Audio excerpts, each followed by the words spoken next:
Hey guys, so SBM released a new high difficulty boss. I actually hoped for them to release a new Matong Sword Hell mode instead, but they didn't. Well, let's hope for it next week maybe. Patissia definitely isn't an easy boss, so I wanted to share some tips and tricks with you on how to deal with her easily. The first thing you will notice when you enter the fight is what is that BGM. I personally can't stand it, it feels like I'm watching a Barbie movie, but whatever, let's get to the actual tips.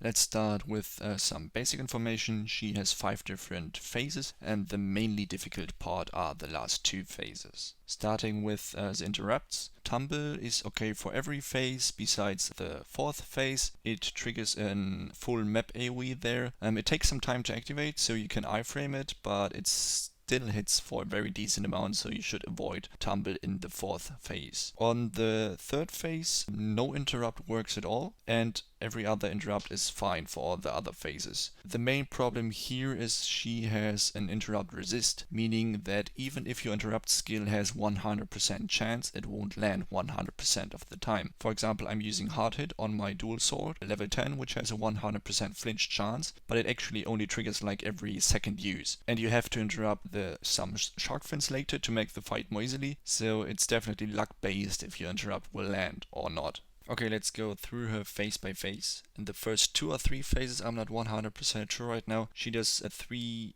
shark fins in a V shape, and the difficult part here is she will do a second one directly after it without an AoE warning. It triggers randomly another party member, not the tank. If you are the one who gets the aggro, it's not a problem because it will miss you, but it's really hard to tell who gets the aggro of the second skill, so you should either backstep like 2 or 3 times to make sure you can evade it in time because it's very fast, or you can just use an iframe. I personally always use Phantom Slash to be safe. The most difficult part of the second and the third phase is the spinning shark attack. Because of that, you want to tank her on the edges of the map, so the shark fins disappear immediately after they are spawned. If you don't do that, you can end up with shark fins everywhere on the whole map. So on the first phase, it doesn't matter where you tank her, but on the second and the third phase, you want to tank her on the edges of the map.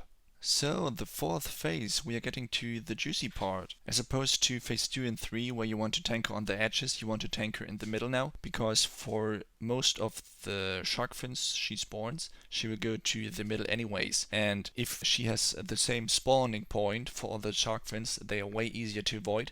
So you just have to enter the fin ring, let's call it fin ring, and once you're inside it, you are safe. So if the party and the tank is inside or the shark fins, you are safe. And on the outside it's kind of difficult. What she mainly does is she teleports around the map edges and does a couple of different attacks. There are 2 very easy ones. One are small meteors, but they don't do too much damage. And another one is some spikes. Both are not very difficult. You get a blue AoE marker and you can evade it easily. The 2 difficult ones are one, she spams like a few 5 or 6 bolts at 1 DPS, not the tank. They are kind of easy to avoid, but it can get really tricky if you're up close. Then you have to use backstep. Dashing to the side won't work, you are too slow. So if you're too close to her and she starts to use her bolt spam, just backstep the fuck out of it. The main problem here is if she targets a DPS behind you, so you maybe won't see the AoE marker in time and will get hit by the bolts. That actually happens very often to me and is the part I still have to work on. The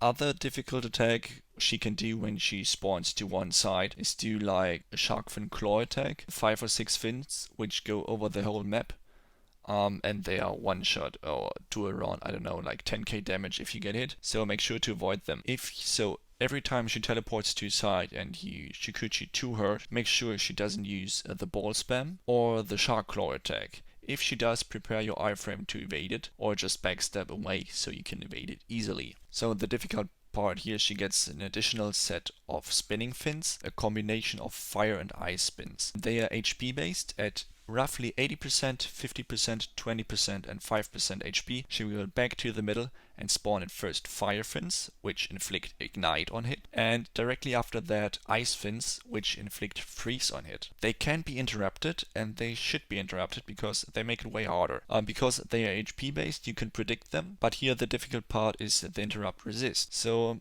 it's kind of hard to interrupt them all together, but you can usually at least interrupt the ice fins after the fire ones.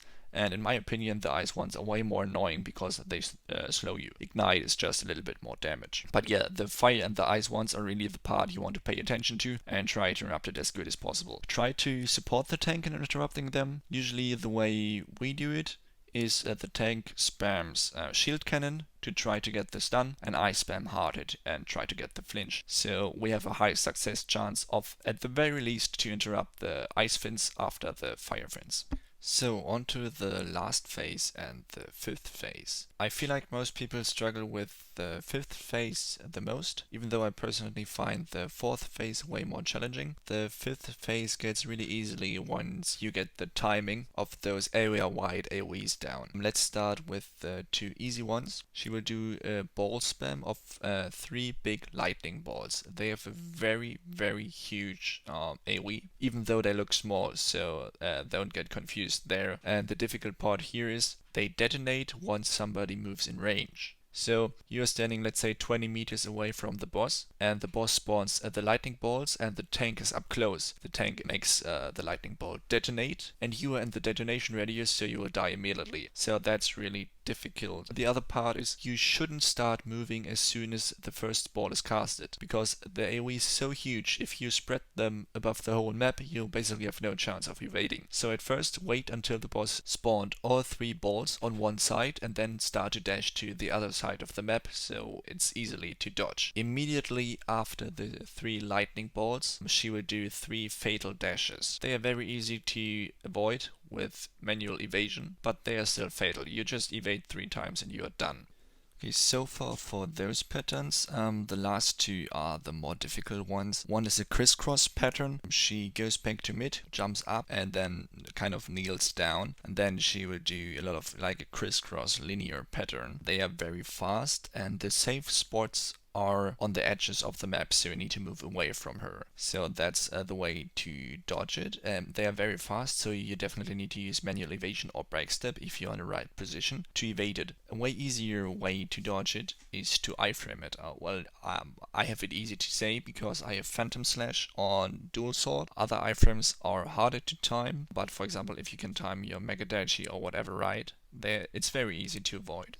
So, last but not least, we got a combination of red and blue AoEs. The difficult part here is to see which one detonates first. You can just see it easily. The one marker that appears first will detonate first, so you just move accordingly from spot to spot. At first, she will detonate the inner red AoE, then the outer red AoE, then the blue linear AoE, and then the blue circular AoE. The blue circular AoE, it's 2 meteors at once. They are fractional damage, so they don't one-shot you. So if you only get the damage from 1 meteor, you still survive, but if you get the damage from 2, you die. But yeah, that's basically it. I just got one more tip for you, and especially in the last 2 phases, she often teleports above the whole map, and you will have her at like 40-meter distance. You can only use Shikuchi via the auto attack tab button at 22-meter range, so and it's very annoying to walk like 18 meters towards it. But so this is actually one of those occasions where the Shikuchi and Berserk, and